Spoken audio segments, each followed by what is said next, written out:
अस्सलाम वालेकुम स्टूडेंट्स, उम्मीद है कि आप सब ठीक होंगे। आज एक स्टूडेंट ने सवाल पूछा है कि सर ये एनाग्राम क्या है। तो एनाग्राम की डेफिनेशन हम लोग कैसे कर सकते हैं, तारीफ इजी वर्ड्स में हम लोग कैसे कर सकते हैं। तो an anagram is a new word made by changing the order of the letters of another word.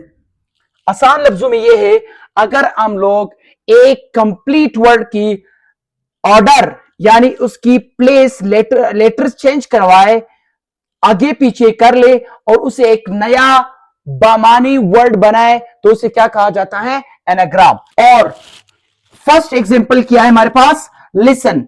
Listen के वर्ड इसकी लेटर्स आगे पीछे करके तो हम लोग एक नया लफ्ज बनाएंगे, जैसे साइलेंट।